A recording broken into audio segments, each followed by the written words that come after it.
Peraí, como é que pode um pai e um filho existirem desde sempre, juntos na eternidade? Essa pergunta está bem no centro de uma das doutrinas mais fascinantes e também mais complexas do cristianismo, a geração eterna do filho. Bora mergulhar na história para a gente entender como essa ideia foi pensada, defendida e ajustada ao longo de séculos de um debate teológico super intenso. Para a gente desvendar esse mistério, nosso roteiro vai ter 5 paradas. A gente começa com o paradoxo, que deu início a tudo, depois passa pelo primeiro grande debate, em seguida vamos explorar a diferença crucial entre essência e relação, refinar o que significa geração nesse contexto e, por fim, entender por que essa doutrina continua sendo tão fundamental até hoje. Então vamos lá, direto ao ponto.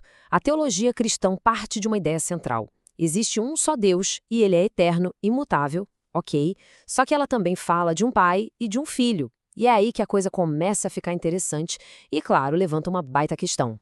Pensa na nossa vida, no nosso dia a dia. Um pai sempre existe antes do filho, não tem como ser diferente.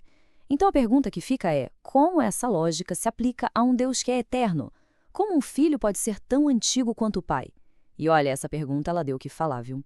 Foi o começo de um dos debates mais importantes da história da Igreja. E aí entra em cena a primeira grande tentativa de resposta. Ela vem de um teólogo super importante chamado Orígenes. A ideia dele foi bem inteligente, mas, nossa, ela acabou criando um monte de outros problemas. Foi tipo abrir a caixa de Pandora da teologia. O que Orígenes disse foi o seguinte: o pai gera o filho por um ato da sua vontade.